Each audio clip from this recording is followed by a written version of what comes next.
Magandang araw. Handa na ba kayo sa isang kwento na magpapatunay na kahit sa pinakatahimik na paraiso, nagtatago ang pinakamadilim na kasamaan? Samal Island, Davao del Norte. Isang lugar na kilala sa malaparaisong ganda, sa malinis nitong karagatan at puting buhangin. Pero sa isang madaling araw, ang katahimikan ng lugar na ito ay biglang binasag ng isang nakakakilabot na krimen. Isang double murder na hindi lang basta-basta, kundi puno ng galit, ng misteryo at ng isang lihim na motibo na unti-unti nating huhukayin. Mag-asawa, walang awang pinaslang sa kanilang sariling bahay. Sino ang mga biktima? Sila si Jonathan Prado, 43 years old, isang security officer, at ang kanyang may bahay na si Pearl, 31 years old.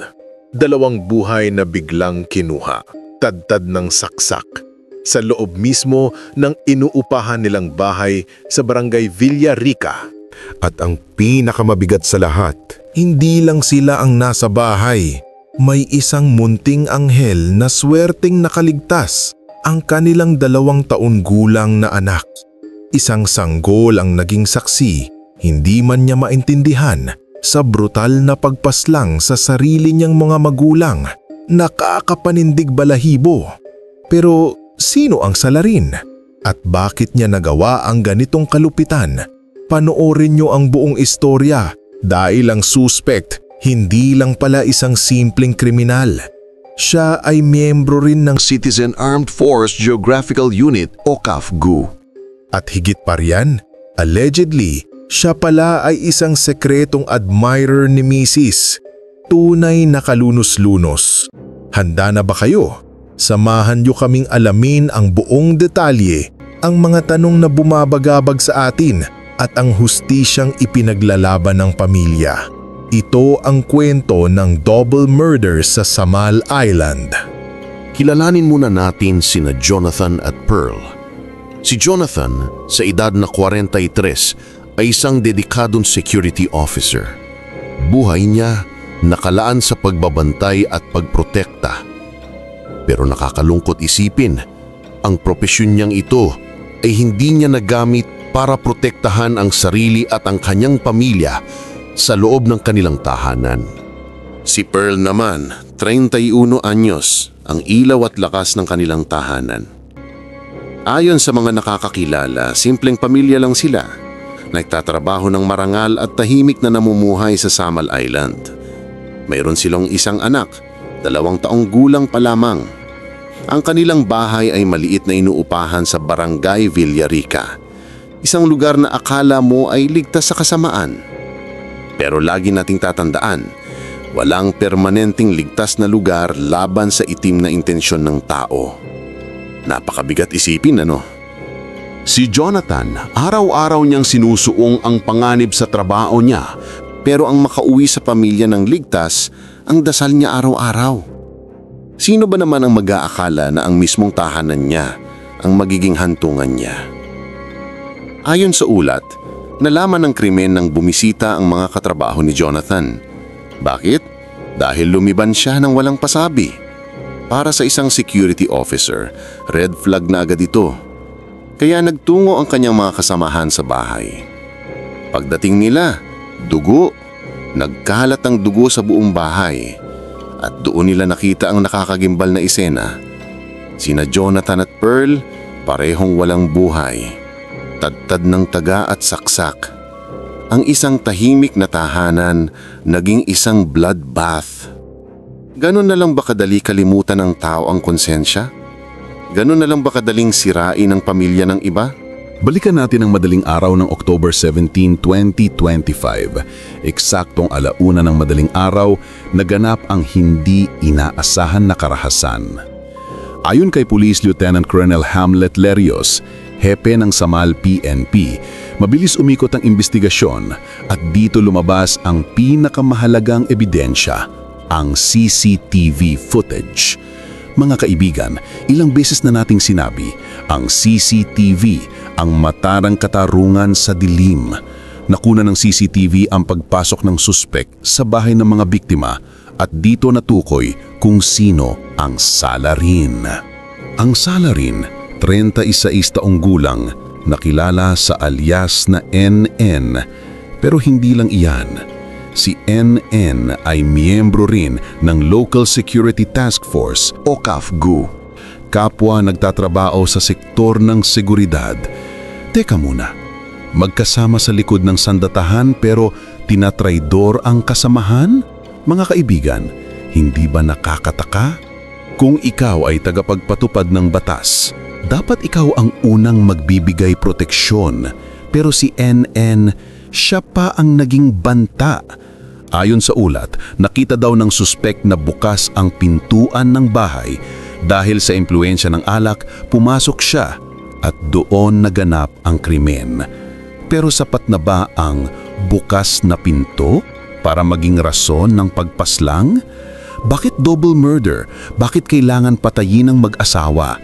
Dahil mabilis ang aksyon ng pulisya, agad siyang naaresto sa isang hot pursuit operation. Naglabas pa ng 100,000 piso reward ang alkalde para sa impormasyon labang sa kanya.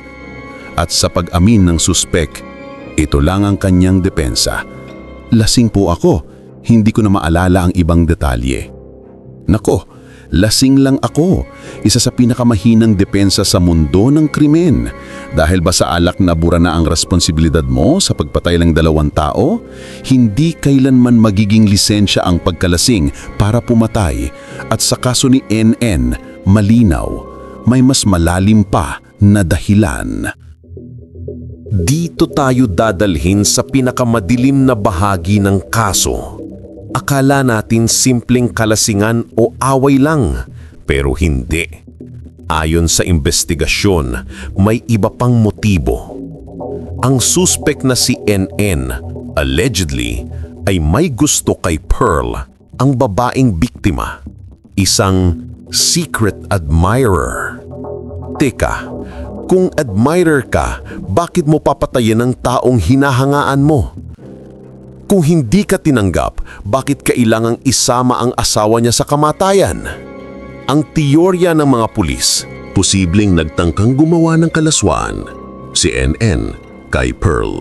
nakita siya ni Jonathan at nagkaroon ng komprontasyon hanggang sa nauwi ito sa brutal na pagpaslang.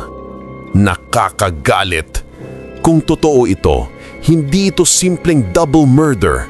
Ito ay crime of passion, krimeng dulot ng galit at pagkabigo. Tinututukan din ng mga pulis ang posibilidad na may sexual assault na naganap kay Pearl bago siya pinatay. Wala nang mas masahol pa sa ganon. Hindi lang buhay ang kinuha, kundi dangal at karangalan ng biktima. Mga kaibigan, ano ang mas masahol? Ang pumatay ng walang motibo o ang pumatay para pagtakpan ang isang karumal-dumal na kasalanan? Ang kwentong ito ay isang babala. Ang tunay na panganib minsan ay nakasuot ng uniforme o nakatago sa pamilyar na mukha. Kapag sinapian ng kasamaan, kahit sino pa, kaya niyang saktan basta makuha lang ang gusto niya. Hindi nagtatapos ang kwento sa pag-aresto kay NN. Ang pinakamasakit na bahagi ay ang kakaharaping realidad ng pamilya. Kinabukasan, dumating sa presinto ang pamilya ni Pearl. Imagine ninyo mga kaibigan, makita mo ang taong pumatay sa mahal mo, ilang metro lang ang layo. Bumuhos ang emosyon, galit, hinagpis at panawagan ng hustisya. Gusto ng pamilya, maximum penalty. Gusto nilang makita si NN na magdusa tulad ng pagdurusang dinanas ng mga biktima. Pero ang tanong, makukuha ba nila ang hustisya? Sapat ba ang parusa sa ilalim ng batas para sa ganitong karumal-dumal na krimen? Ang depensa niya ay kalasingan. Dapat hindi ito dahilan. Dapat niya ito ang magpalala ng kaso. Dahil hindi lang siya pumatay, iniwan niyang ulila ang isang 2 taong gulang na bata. Ayon sa ulat, sina Jonathan at Pearl ay tadtad ng saksak, labis ang galit ng salarin. Hindi ito simpleng pagpatay. Ito ay brutal na pagwasak ng isang pamilya. Ang kaso ni Jonathan at Pearl Prado ay paalala na ang kasamaan ay maaaring dumating kahit sa mga tahimik na lugar. Si NN, isang miyembro ng Security Task Force, naging halimaw sa dilim. Ang Samal Island na dating simbolo ng kapayapaan ay ngayon may sugat na mahirap hilumin. Ang naiwan ay isang batang ulila, magdadala ng trauma habang buhay.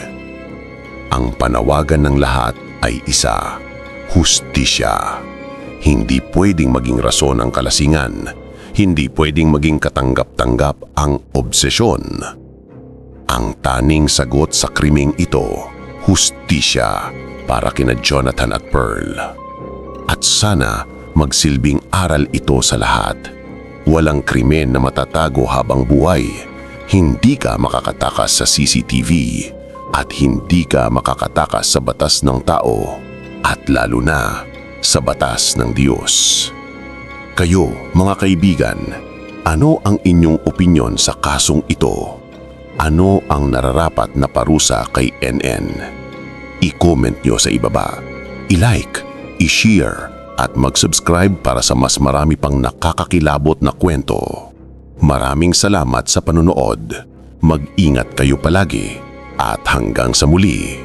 Ito si Paul Oli Daly, naghahatid ng katotohanan gaano man ito kasakit.